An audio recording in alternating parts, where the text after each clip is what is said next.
Hey everyone, welcome to another episode of Perfectly Mentored. I'm your host, Jason Portnoy. My guest today, we were just talking offline, is someone that I selfishly wanted on the show because there's just so many questions that I want to ask him that I think that could provide a ton of value to the listeners here and to myself.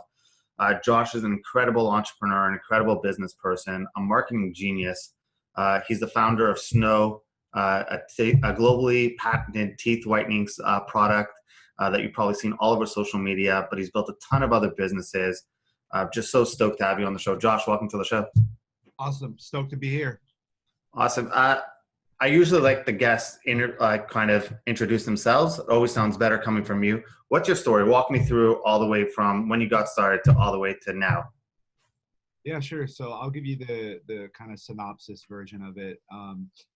So I started when I was 13 years old. Never really thought about entrepreneurship growing up as a kid. Never thought of being a business owner. So growing up, I always, when adults would ask, what do you want to be when you grow up? I always wanted to be a doctor. And so that's something that kind of just became part of my identity. And, when I was 13 years old, I wanted to get a job. I wanted to start kind of making my own money. I wanted to help my family out. I'm the youngest in my family, youngest sibling. And so I kind of always felt older. I've always been kind of an old soul. My closest sibling's 7 years older than me. So, I would hang around my siblings' friends. And so I always felt older. And so when people were getting jobs at 16, 18, 20 years old, I was, 12, 13 years old. I wanted to get a job too. And so since nobody could hire me because of my age, I was at the time, I was at the public library. And I was reading books for this competition they had there, and so all of my friends at the library that I made that were at the library, they were playing computer games and all that stuff, and I would play computer games too. But when I found out about this little competition that they had at the library where you read books and you take a comprehension test, you get those points. You can cash in those points for all sorts of different things. And so for me, it was like they gamified reading. At the library. And so I saw that as an opportunity to keep myself distracted, but also, I'm very competitive. So I was like, I'm going to do this. And so I started reading books. I found out that if I read reference books, I got, 10 points instead of 2 points. And so I could accumulate points at a much faster rate than reading children's books or reading, whatever story books. So essentially they're nonfiction reference books. And I found the For Dummies series. And I started picking up all the For Dummies books, realized that they were written at like a 4th grade reading level and had a lot of pictures in them. So although they were thick, they were very easy to tear through, and they gave me the 10 points. So I started reading up all these For Dummies books. And I'd always been fascinated with computers, very interested in computers in general. And so as I started reading through these computer books on programming, web design, web development, I thought that you had to have like a PhD, or you had to go to school to create a website, or you had to have a lot of money to create a website.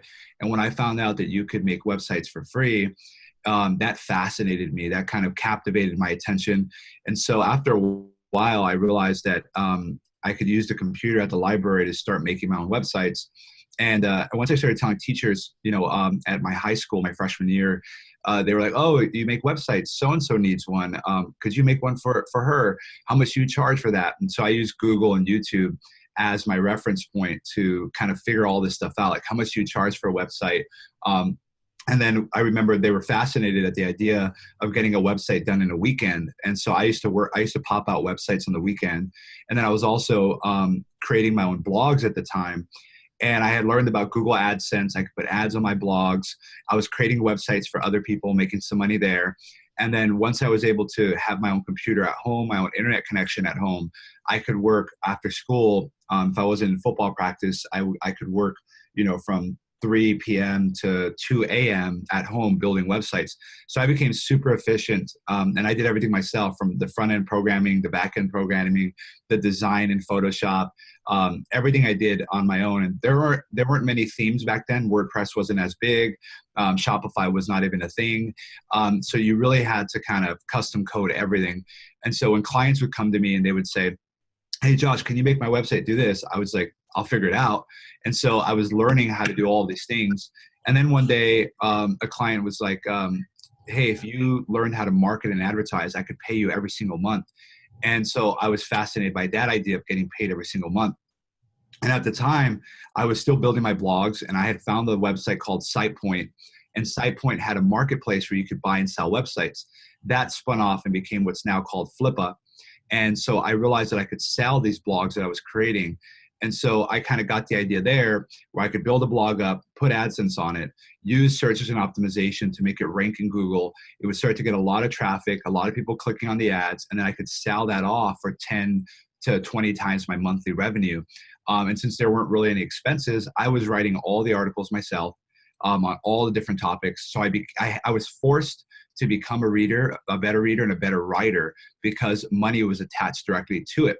So I learned how to write for the search engines. I knew how to write to captivate the people so they would stay on my site longer. And this was all happening in the background. I didn't know deliberately that I was doing this. I just was reading a tip. I would apply it. If it worked, I would stick with it, and just constantly accumulating the sediments of my knowledge and experience just by reading, applying, YouTube video, Google. And so that started to take off. And then I also realized that I could not do everything myself anymore because I was in school. So I went to Google and I was like, how do you hire people online? And I found sites like freelancer.com, Elance, and I started to hire people in Pakistan, Philippines. And so while I was in school, they were building the websites for me. And so I kind of started to kind of move more towards, shuffle toward sales and marketing as opposed to programming and design. And so I was essentially overseeing a team. Then when I graduated high school, I went into Arizona State University, and I had a little bit more flexibility over my schedule, but I ended up graduating in 2 years from there. So I was taking, 24 credits a semester, and 16 credits during the summer. And I was at the honors college there, so I had to do a whole honors thesis. And I was running my business, and I had maybe 30 to 40 full-time freelancers at the time from my dorm room. So when I graduated from university at 20 years old, I then had all day to work. It was the first time in my life that I had a full 24 hours that were completely mine.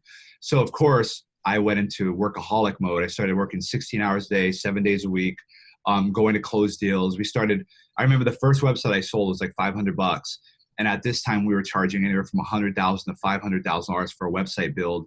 And then we would charge for the marketing and advertising management to drive sales for these brands. And so I got to spend other people's money to learn how to market, advertise.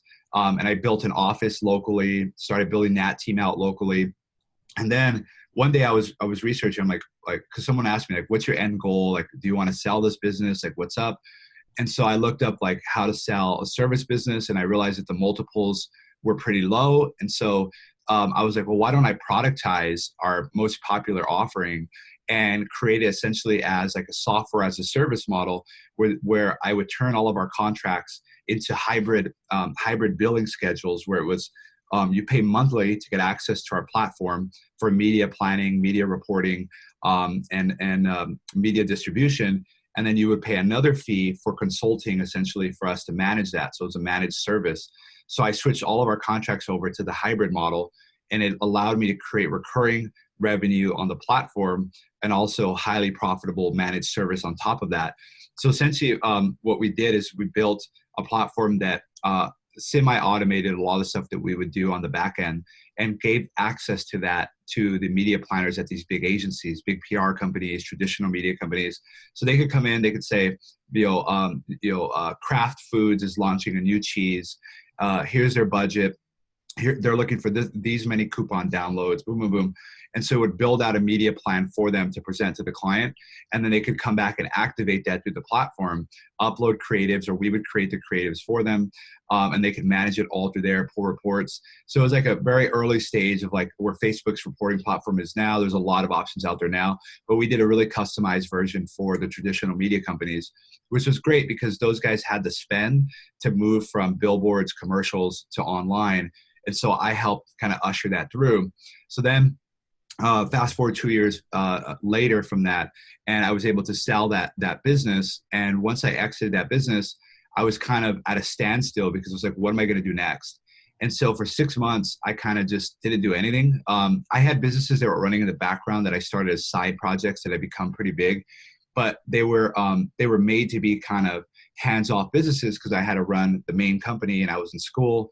So they were kind of running themselves. And I got kind of depressed because I didn't know what my next step was. You go from working 16 hours a day, 7 days a week to essentially nothing. And, you kind of lose that purpose. And yeah, you could buy fancy cars. I bought cars, houses, whatever. I bought all that. And then I'm like, I feel really, really weird. Like, I don't know what to do. And so that's when I realized that I have to be doing something all the time. I am addicted to growth. I'm addicted to trading opportunity and doing deals. And so the next things that I look forward to, I was like, they have to be huge opportunities with long horizons that I'm not going to feel like I have to sell them. I want to go and build something that I could run for 50 years, that I could IPO, go public, like whatever that is. I needed something huge to keep my interest for a long period of time. The other thing I realized is that when you're building a brand, the longer you... I just want to interrupt for 1 second. Why when there's so, like, I'm just trying to get into your head. When you're young, making that type of money, and you could easily build things and flip things, why do you need that long term and want that long term business versus let's just start another thing, build it, flip it, build it, flip it? Why would you want to go that route? Well, I think because here's the thing, we would have these spikes, right? So you create something like, especially if you're trend jumping. So you jump to a trend, you create a store or a business or whatever it is, and you spike up. It's really exciting. And this is the thing, you have to build the website, the logo, the mission statement, the sales deck, the marketing, the advertising, build up the customer list, remarket to the customers, resell to the customers. Same thing with the service business. You got to get the clients. You got all this stuff you have to do when you start something. And it's really addicting to get that quick hit because you're like, I love starting stuff. I love seeing the $0 to $10 million mark or $0 to $1 million mark. And then what happens if you keep doing that, you get really good at it, which is okay. But I wanted to be challenged beyond that. And the other thing is I got kind of tired of the spike, and it was like an insulin spike. It was like exciting. And then when the really tough shit would come in, then it would kind of like lull. And it was like, I want to start something new again, because that excitement of new is more exciting than keeping something going and growing over a period of time. And the other thing is I was reading a lot. I've always been reading a lot. And you look at some of the biggest brands, the most successful people, and I started to pick up some mentors locally who have been doing the same exact thing for 40 years. And they've done it through multiple companies. Like one of my best friends and mentors, he's 82 years old. He has been doing essentially the same thing in real estate for 40 years. He's taken 3 companies public now. He's partners with Warren Buffett now. His company's on the New York Stock Exchange. He's 82. He reads every morning. He's always in deals. And I saw that and I was like, even though he had different businesses, he did the same thing, because the money is made it by being the best or having a monopoly. And you only do that by doubling down for a long period of time. There's compound returns to that. And so when I was doing shiny object syndrome, like shoom, shoom, shoom, jumping around there, it's exciting. It's like so much opportunity and like networking. And so I wrote down and I was like, you know what? I'm tired of this. I'm getting burnt out of creating $1 million businesses. And it's like, how do I create $1 billion business? And that takes time, effort, strategy, skill, better team. And so essentially I wanted to hunt elephants versus rabbits. And in order to hunt the elephants, you need the strategy, you need the team. You need to be very, very diligent and focused. And I realized the best entrepreneurs in the world have the ability to do exactly that. And that's what I want to be seen as. So I had that time when I was depressed and laying in bed and not knowing what I was doing. I realized what was causing me anxiety was like something would be profitable, successful. And then I lived in this mindset of scarcity because I'm like, I don't know if it's going to go down, what's going to happen. I was like, you know what, if I build a brand over time, it'll exponentially grow and grow and grow. And that's something that I wanted to challenge myself with. So essentially, I just came to the realization that in order to build something, to be the best and to be known for being the best, I've got to focus on something. And every billionaire that you listen to, they're going to turn around and say, Bill Gates, Warren Buffett, focus, focus. And as a marketer, that's probably the hardest thing to learn how to do, because as a marketer, we want to market and sell everything because we can market and sell everything. I think marketers are the biggest victims next to software developers to shiny object syndrome because we want to sell everything. We see the opportunity in everything. The trick is you've got to focus, water the grass where you're standing, build a garden that's in front of you. And as long as it's a good opportunity, you're good to go. So that's what I realized, I think, at that time of being depressed and kind of burnt out, actually. So how'd you get to SNOW? So I got to SNOW.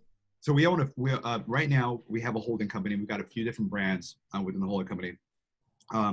SNOW is not the largest brand in our portfolio, but it's the easiest to talk about. It's the most direct to consumer friendly, and I know that it's a massive opportunity, especially as we go into a big fundraising round this year to double down on offline retail and international stuff. So SNOW really manifested because I had a lot of work done on my mouth, my jaw. I had jaw surgery, braces multiple times, and when I was 13, 14 years old, meeting clients in person. Luckily, I've always been really tall, and I would like deepen my voice so I sounded older on the phone. But I was always kind of self-conscious about my smile. And so I was using Crest white strips, at like 12 years old, 13 years old, 14 years old. So I was trying all these I'd go online and try different things to whiten my teeth. And I just was very self-conscious about my teeth. So I spent a lot of money on jaw surgery, all this stuff. And so through that, I became friends with my oral surgeons, my orthodontists, my dentists. And they would be like, I know you're young because I know how old you are, and you're like pulling up in these nice cars. And I realized that I could offer marketing advice to these dentists and oral surgeons for free. I just enjoyed talking about it when I was in the chair, and they'd be like, hey, what do you think about Google AdWords? Or, hey, I'm hired this agency. Could you take a peek at their proposal? And so we just became friends through that. And one day I had a dinner with a bunch of them at the table. And I was like, I really want to enter the dental space. And I don't know if there's any way for me to do it. I'm not a dentist. I'm not a doctor. And they said, you know what, there's an opportunity in teeth whitening because you either have the $500 in-office treatments or you've got $50 white strips, and there's really nothing in between. And they said, it's not easy. No one has done it because it's very difficult to figure that space out. But it's like, so I asked them, I was like, would you guys help me develop the formula? I was like, we have to create something that's proprietary.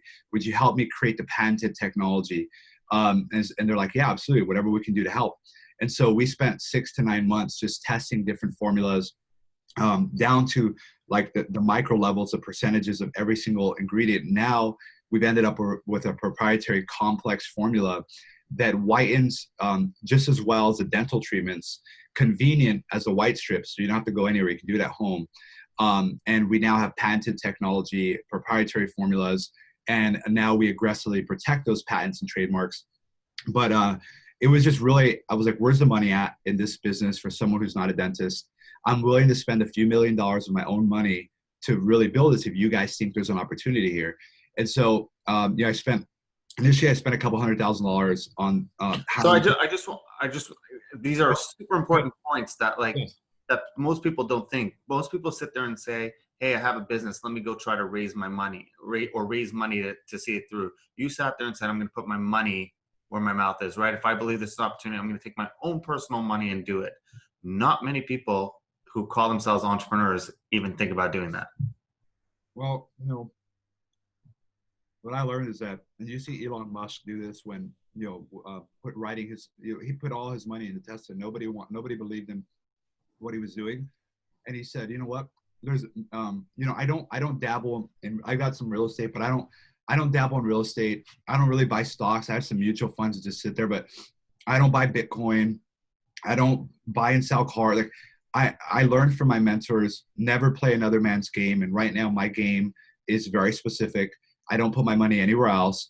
And if I'm going to bet on a winning horse, I'm going to bet on myself. Like if you can't bet on yourself, then you probably should not be doing what you're doing because you're not. And then you want to go ask other people for money and you're not willing to bet on yourself. If you're willing to take out the loans and take out the credit cards, I love calculated risk. Luckily, I had exited a business where I had the cash available, but I could have easily been like, I don't want to risk my money here, or I don't want to take out a credit card or a loan or anything like that. If you know that this is a winner and you have that gut feeling and you're willing to make it a winner, a lot of things aren't a winner out the gate. You have to make them a winner. You got to think about the space that what we've created now as literally the #1 premium oral care brand on the entire internet. two or 3 years later, right? 3 years ago is when I started thinking about it, 6 to 9 months of formulating. We're really going into our second full year, but betting on yourself should be the best bet you can make. And it puts a lot of confidence. It instills a lot of confidence in investors that want to put money in, because now when I go raise money, we're not some like idea. We have 10 million people see our ads every month. You have more to lose big time than they do. Big time. I'm a firm believer in that. Like, before I ever took a cent from a client to ever run a Facebook ad, I spent a lot of money on myself running Facebook ads before I ever tried to pitch anybody, right? So I've built businesses. So I'm a firm believer in that. I think nowadays there's too many people. I think Gary Vaynerchuk talks about it a lot, about how it's super easy it is to start a business now. Every kid comes out of university with an idea, tries to go raise $100 million and get their idea going, and it sucks, and then it never works, and then they're out of luck, right? And once the market crashes, he always talks about all these fake entrepreneurs are going to be gone. So I love the fact that you put your money where your mouth was. Yeah, I mean, I always say it's like I put my money where my mouth is, because we're a Snow mouth brand, so it's like I always play off of that. But for me, it was seeing the opportunity, and once we realized that, and we've constantly been tweaking every single piece of our technology. We now have, with the new device, 5 global patents. I've hired some of the best attorneys that I could find. And what I found is that I've been very transparent with our journey, because it's really a David versus Goliath story.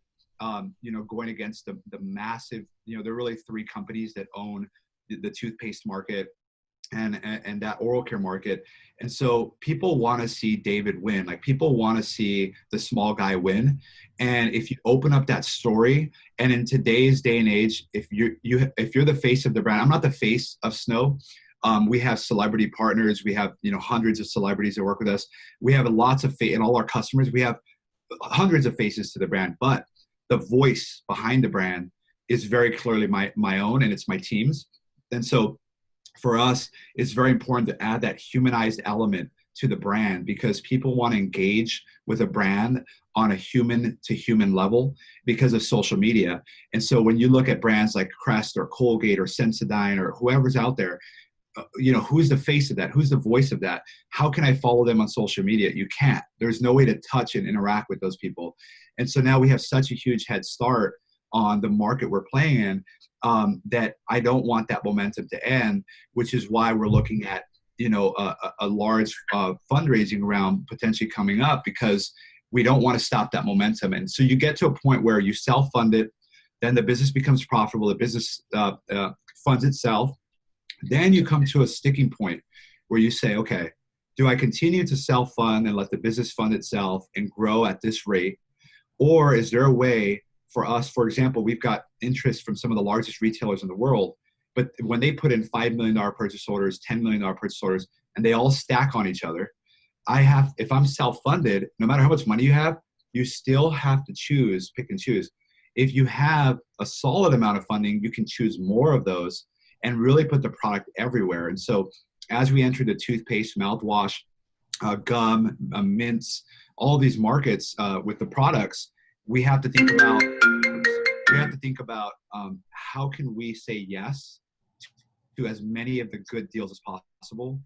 And so now at this point, it's like, okay, we got international interest, and this is all from online, right? This is the new age of building a company, is that when a retailer comes to me and says, we want your product in stores, it's because they see our ads everywhere. They know that the brand awareness is strong.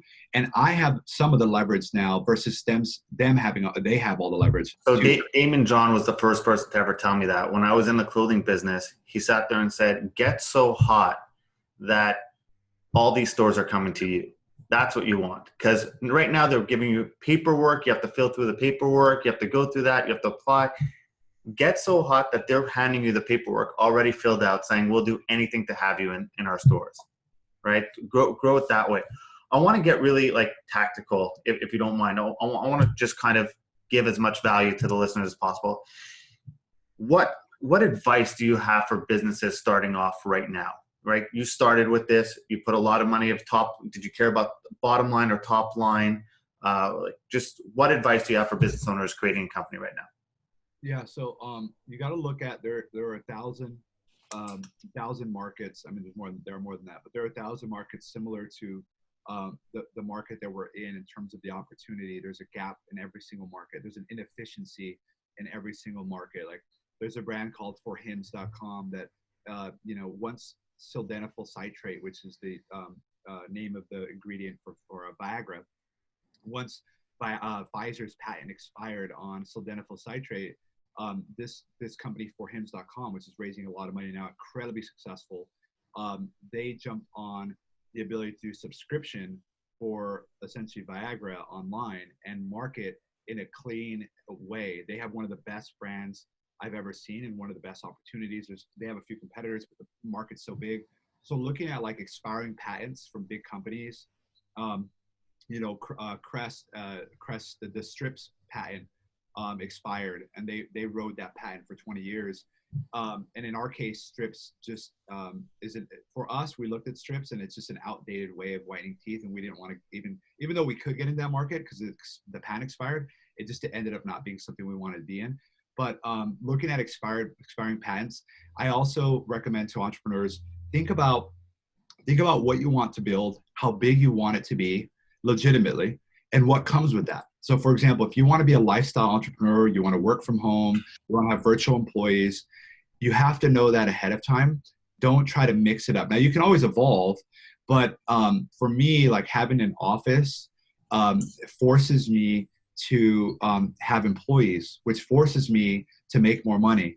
So constantly that pressure of having an office, having employees, and having smart, high-paid employees now pushes you to become a better leader. Having competitors, like think about what is the lifestyle you want, what kind of income or what kind of income do you want for the business? Do you want to be a $1 million company, $100 million company, $1 billion company? And what comes with that? Try to think of that ahead of time. I read a lot of case studies on harvardbusinessreview.org for $8 a pop. I buy these things for $8. I read through them. They're 20, 50, whatever pages long. I read through them and it helps me understand companies that were struggling, how they turned it around, companies that sell, why did they sell for so much, in what way. So I would say never build a business to sell it, build a business that's sellable along the way. But I would say in this day and age, you've got to put social media up front in any business, whether you're a service business, product business, getting the word out there with press, with podcasts, trying to find ways to infiltrate different networks so that you're the thought leader in that space. Very, very important. And then I say initially thinking of the bottom line is important because you need that bottom line profit to reinvest to grow the business. Now we're moving towards playing a top line game where for us, it's like if we can break even on every sale, we're getting, especially with our new platform and software, the more people we have using our product, the more powerful we become. We can help our customers more. So now it's like, how can we spread the seed? That's why it makes sense to go and raise money now, because we're no longer focused on just the bottom line. It's important in the very early days, focus on profit. The other thing I'll say is margin is very, very, very important, because when you start off, you're not at Walmart volume. So you can't play a low margin game. You have to play a high margin game. And so that means that your packaging needs to be on point. If you're in the physical space, packaging needs to be on point. The quality of the product, your customer service needs to be amazing. Great guarantees, all of this stuff. The design of your website, go out on Upwork.com or try to find agencies that you like their design and it's premium. Because now instead of charging $20, you can charge $50. That gives you $30 of spread. You put a couple dollars in packaging, a couple dollars in this, but it gives you that spread so you have the breathing room to build a brand over time. Too many people are saying like, I could do what they do, but I'm gonna sell it for cheaper. That's okay, but you don't have that scale right out the gate. Yeah. So I would rather compete. Warren Buffett says, buy commodities, sell brands. And so, seize candies, if you look at his portfolio, it's buying a commodity, selling a brand. The brand is where you get the multiple, and the commodity is where you can get the buying power. So if you're able to combine both, you have the ability to build $1 billion business. You have people like Grant Cardone and to me, to an extent, who think that when you're starting off, care more about top line than profit, right? In the sense of get your name out there. People do business with people they know. right? That you need to get that attention, because if you just care about how much did this dollar make me, if you could break even off your ads in the beginning, that's a win. Just get your name out there. But here you are saying that in the beginning you should focus on profitability. I'm not so sure I agree. I'm just wondering why.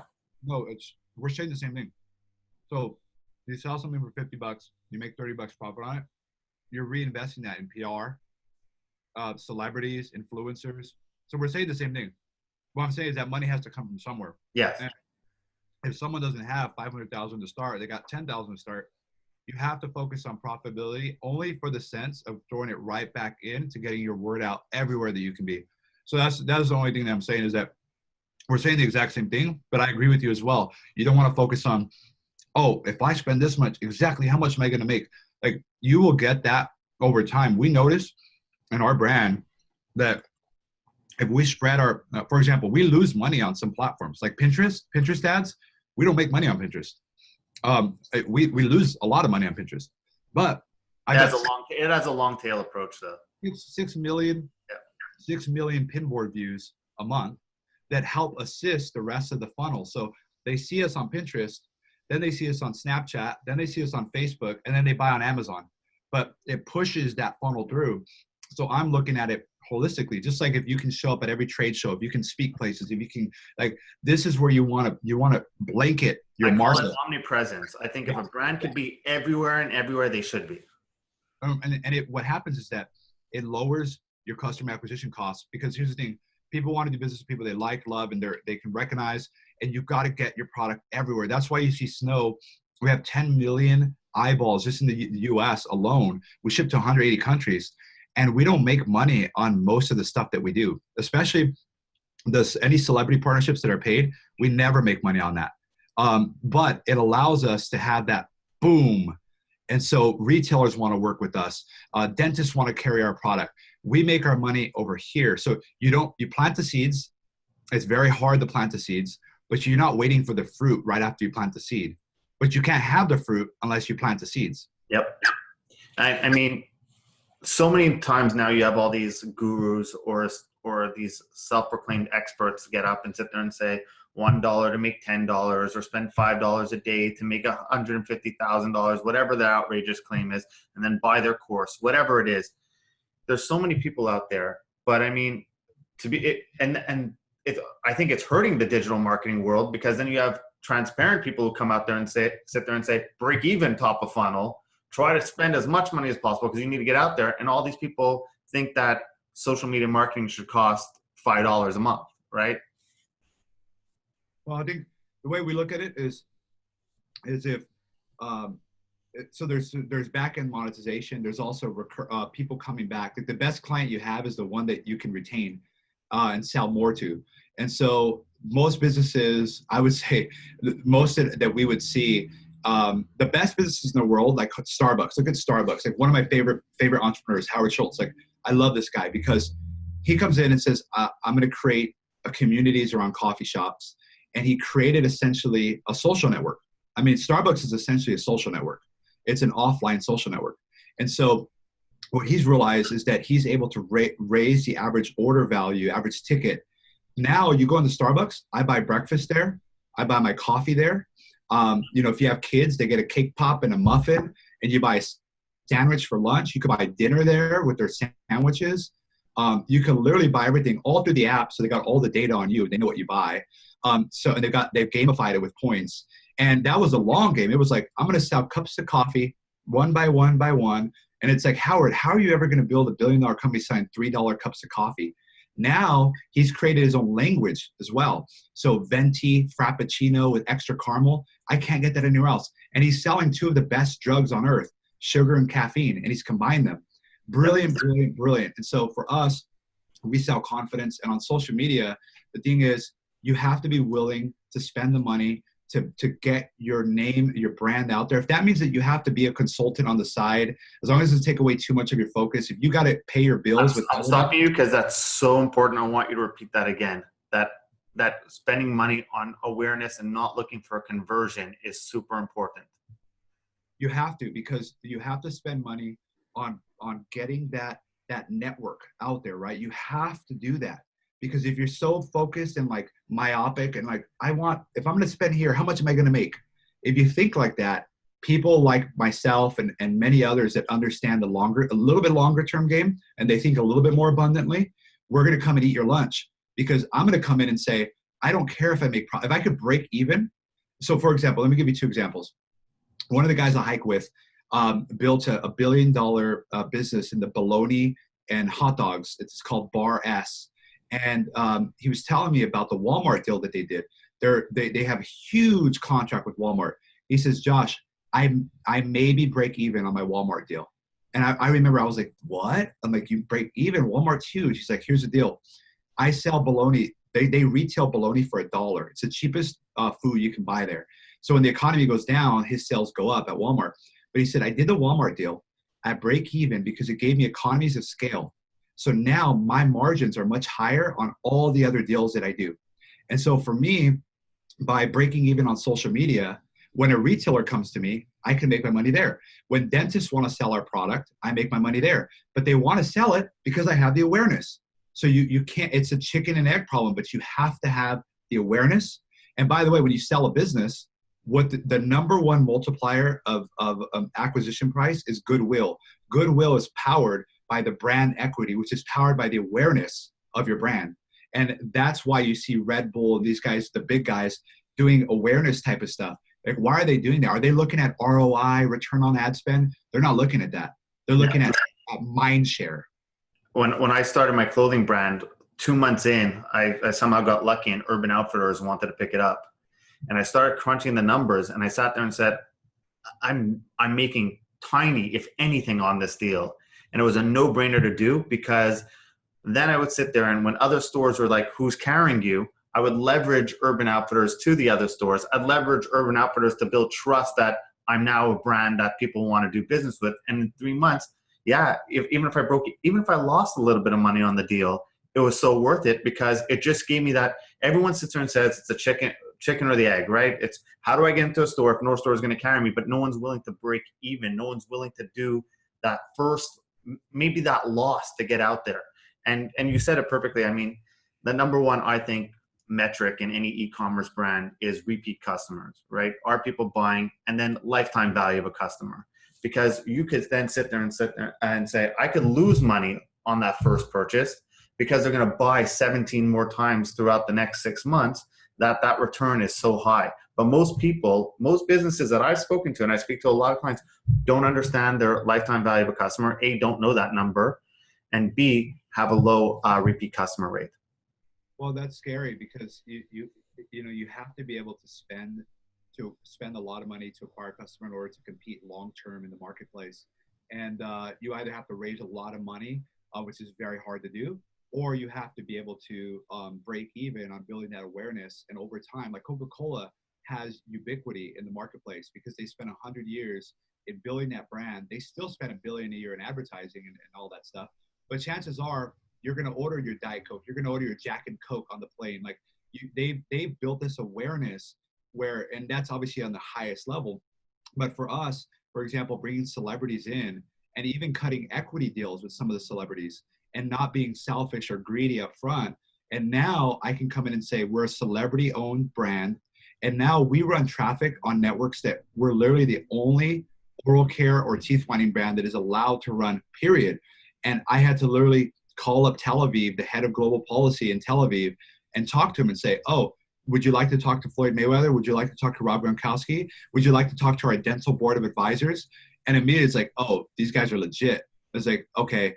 And you're able to do that. And the other thing is I'm able to guarantee spend. I'm like, let me be the only brand on your platform that is able to run in this category. And I will move Facebook's ad spend over to you guys, whether I make money or not. I just want mind share. I'm willing to take up that spot so no one else can have it. And if you look at what Google's done, Google realized that if they could hire all the smart people and overpay them to do nothing, guess what they have? They have a monopoly on the intellectual capital in California. And that non-compete, they can't go work anywhere else. And now these guys are sitting there making $300 just staring at the wall, getting massages all day. And yeah. Microsoft's trying to get them, Amazon's trying to get them. Like, nah, I really like my life here. It's so good. Yeah. Monopolized intellectual capital. And I think that's incredibly brilliant. But again, it's that mindset of how can I win? And you can do it as a tiny little business with $1. Like literally, if you have $1, go out and put that dollar into the awareness. Where can you show up places that are free? Where can you show up at events? How can you make a splash? And that's going to pay you back. Now, when people think of SNOW, they literally think my long-term goal. Here's my long-term goal. My long-term goal is that when people think of SNOW, they think of us before they think of actual snow from Earth, like the element. Like that is my long-term goal. You know how much awareness and mind share I need to do that? Well, now when I walk into a restaurant, I'm wearing a snow hat, or I've got a shirt, or my employees are out. People are like, oh my God, I had that product. Or, oh, I saw the ad. Or, oh, I was going to buy that deal. The awareness of 10 million people a month is now compounded. But it started with way over here of being willing to put the word out there to stand out in a commoditized market. You have to be willing to do that stuff. Richard Branson jumping out of planes, discount tire guy getting naked in 6 tires, being able to do these things that are kind of free and wacky gets the word out, gets people thinking about your brand. Especially in a commoditized market, you're in danger, because if you don't stand out, you will get drowned by someone else willing to stand out. So what I love about you is you're able to do all this in such a saturated place, right? Like the teeth whitening or the oral care solution is pretty saturated. And there was another brand that was spending a lot of money before you entered the scene on influencers trying to do what you did. So the fact that you were able to capture any market share when these guys had major millions of dollars being put into it is impressive. But even on top of that, I'm just going to put my head and try to think of the average listener here. Sits there and says, easy for this guy to do when he made millions of dollars before, right? When he had millions of dollars to put his own money into doing it. Easy for him. Oh yeah, if I had millions of dollars too, I'd go pay Floyd Mayweather, I'd go pay Chuck Liddell, I'd go buy all these influencers. But what about the people who don't have the $1 million? What about the people who have to start somewhere? Well, yeah, keep in mind, I love this because this is, I started with $100, so that's less than $100, and snowballed that, no pun intended, but snowballed that into what we have today. I've never raised outside funding. I don't have any investors. But you put your own personal money, right? Every time I have money, I think that a growing business and an entrepreneur who believes in himself should never have cash in the bank. That cash should constantly be going in. I could go buy real estate, go buy stocks, but I'm never going to make the percentage returns by betting versus betting on myself. So every single dollar I have, every dollar I can find. And if you lose, and if you're scared of losing, entrepreneurship's not for you. It's not for you. This is a big boy game. You got to put your big boy pants on. And for me, I say, look, you're starting with no money.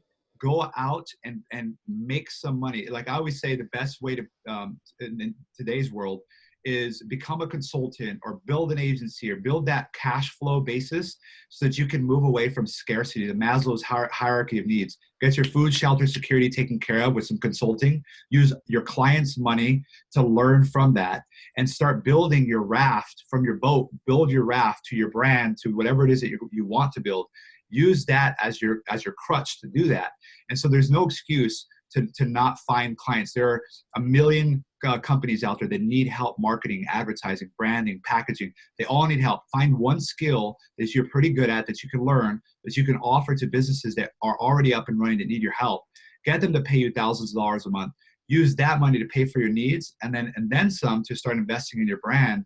That way you're not in that scarcity mindset of like, all I have is $5,000 and I've got to double this, otherwise I'm homeless. Like you can't be in that type of scarcity mindset to win long term. So you got to build your cash flow business first, whatever that may be. A lot of people, that may be their job. Like you're working a 9 to 5. Use that 9 to 5 to leverage. You got to work 5 to 9 on your business and 9 to 5 building your cash flow. I also believe in debt, right? I also believe that if you believe in your product or your business that much, debt is a good thing. Like that's a good type of debt to have. Go all in on that. I mean, use the next credit card, use a third credit card. There's, like you said, betting on yourself is the best investment you'll ever make because you can't lose. Well, at this point, I want all the debt. Like at this point, and with what we're doing, I believe in our team, myself, so much that I want all the debt I could take on. If I could take on $1 billion of debt right now, I'll take it. Because for me, debt is one of the cheapest ways to scale your business. And so many people are afraid of debt because they think of consumer debt. I'm not talking about go to Louis Vuitton and buy stuff you can't afford. I'm talking about investing in your brand where you're not thinking about the ROI constantly. You're thinking about the long-term investment you're making in your brand. If that means you got to go get a bank loan, small business loan, credit cards, whatever that is, you have to be willing to bet on yourself. Because if not, no one else will want to bet on you. It's very hard to want to put an investment into someone who hasn't gone all in on their business. And if that means you have to take out a loan, great. I mean, heck, if I got to pay 12% interest, like I don't care what the interest rate is, because I know that the percentage I'm going to gain in my business is way more than any interest rate I'm going to get from a bank or an investor. I don't care. And if you're thinking big enough, even giving equity away to investors to raise millions of dollars or $100,000, whatever it is, friends and family money, credit cards, bank loans. You know what I like about debt for small business owners is that it forces you to make this thing work. It forces you to focus, and your back is against the wall because you're like, I just took out a $500,000 loan. I have to be really diligent with how I spend this money, but I can think bigger now, and I have to make this work. I have to focus on this. I'm not going to watch Netflix. I'm not going to sleep in. I have to make this work now versus, oh, it's this thing I'm doing on the side. You know, once it works, I don't know. You can't do that. So if that means you got to go all in, I love when people take on debt. I love debt. I'm a big, big believer in debt because using other people's money to build something of worth is what almost every single successful entrepreneur has done. And I think that people are so afraid of debt because it's like a taboo word and they're scared of it. It's like in business, debt is amazing. If you look at every entrepreneur who leverages, leverage is power. And if you can leverage that, I try to create great relationships with my bank, create great relationships with anyone who has money, because I know that I can use other people's money to buy me time. Yeah. And it doesn't matter if you're a millionaire or not, if you have $0 or you have millions of dollars. Like I said, even where we're at right now, I can't wait to use other people's money to build something big. I'm excited that I have an opportunity to use debt and other people's money. I want all the debt in the world, all of it. I also believe in going all in and betting and going big versus staying small and fizzling out and wondering what if. Would it have been different if I put my money there versus go all in, give it your best shot. If it doesn't work and if it really is a failure, great, you learned. Leverage that for your next thing. But I'd rather learn sooner than later whether this is a failure or something big. I'd rather put all. So I'm doing that right now with the agency, right? We're in a growth year, right? So it's putting all the money back into the business. And I also use it as a psychological point saying, if I'm going to tell my clients, put all their money back in, I want to be able to sit there and say, well, you know how much money I'm spending on my own personal branding, on the agency branding, on doing all that? All of our money's going back in too. I firmly believe in walking the talk and also that every salesperson should own the product that they're selling. Right. Exactly. So here's a story I'll kind of end with. This story and people like hearing this. This is a true story. So I'm speaking at a university. I do a lot of speaking. We have a nonprofit that we run at Arizona State University, a bunch of other universities, and Washington University, all that. And one of the students asked me, like, do you feel like you took the easy way out being an entrepreneur? And isn't that kind of selfish? Aren't entrepreneurs greedy? They just want to make a lot of money for themselves, blah blah blah. And so that triggered me. And in the nicest way possible, I took that as an opportunity to give my thoughts on that and a learning lesson. And I said, look, I believe that if you stay small, you're selfish. Because if you stay small, you make enough money to cover your expenses, your bills, but you're not creating opportunity to hire people. You're not creating opportunity to go public where other people can make money. You look at Jeff Bezos, yeah, he's worth whatever billions of dollars, but he's created so much wealth in not just the economy, but also on the investor level. He's made millionaires time and time and time again because he opened up that opportunity for other people. And if you look at the basis of his business in general, it's a marketplace. He created the opportunity for people to buy and sell online and the infrastructure behind it to support it and amplify that. He is the least selfish person in the world. And if you think, if I stay small, I'm selfish, I'm greedy. If I go big, I'm not selfish, I'm not greedy. And it's the truth. The bigger you go, the less selfish you are because you're creating more opportunity. Capitalism works in that way. You have to create opportunity for your customers, for your employees, for the public in order for you to be big. The biggest companies in the world are the absolute least selfish because they're on the New York Stock Exchange where anybody can become rich as a part of their company. So I started to realize that. And I said, oh, shoot, I'm actually being less greedy, less selfish if I go big. And that's why now I can only think big Anytime I think small, I feel like a selfish rat. And I'm like, I can't think like that. I have to think big. So if you're in a small business or you're thinking too small, realize that if you want to be a public service of good, you have to create massive opportunity for everybody, which means you have to be a billionaire. So it's like in order to be less selfish, you have to be a billionaire. And if you wake up with there's enough money out there in the world for everyone to become a billionaire. Everybody, everyone. Last thing, we'll end on this. 3 tips that you have for brands to reach out to influencers. Absolutely. So we use an app, we use a couple apps. So the one I like a lot, it's an iPhone app called Brand Snob, BrandSnob. It's essentially Tinder for influencers. You can spend as little as $50, and you can get people to use your product on there. Everything happens through the app. I really like it. The other thing is when you're reaching out, be really upfront. A lot of influencers will no longer take just free product in order to post. So be very upfront. Say, what are your rates for posting? I want to send you a product. If you like it, I would like you to share with your audience. Make sure that you're finding the right match with your audience. So if a girl is just really good looking and she's got a lot of followers, keep in mind 90% male. 90% male, and they're not engaging to buy. They're just engaging because she's hot. So be careful with that. The other thing that I would recommend is that you think of when you're investing into these influencers, you're getting content in exchange. Monkey see, monkey do. So now you've got 100 different people, men and women, with pictures of using your product, videos using your product. We use famebit.com, which is now owned by Google, for YouTube influencers. And the last thing I would say is reach out to your customers and ask them to post about your product, because those are going to be your best micro influencers, are the customers yourselves. And if you're on Shopify, there's an app called User Gems, and User Gems analyzes every customer and it shows you their social network following. So you can reach out and say, hey, would you be willing to post? I'll give you a gift card if you end up posting a before and after or anything on your social media, just send it to us. So incentivizing those reviews, if people like your product, your customers are going to be your best advocates at the end of the day anyway. The only thing I'd add to that is that it's the cheapest photo shoots you could possibly do is by sending out content to people and having them post it in their own scene and doing what they're doing or wearing it at a bar or whatever it is. Having that picture that you can use on social media is the cheapest photo shoot you could ever do because it'll just cost you the product, if anything. It's the best. I mean, it's the best. I look at it all the time. I said, look, I paid $500 to $1,000 just to get a photographer to take a couple photos. And this person is charging me nothing or $50, and they're going to take the time to think of the angles, to edit the photos, do all of this. It is the biggest arbitrage opportunity for content right now. Yeah, and the quickest way to hack trust. Big time. Big time. Josh, thank you so much for doing this. I really appreciate your time. There's a million more questions I have, so we're going to have you back on. But I mean, Absolutely. Thanks again. Yeah, my pleasure.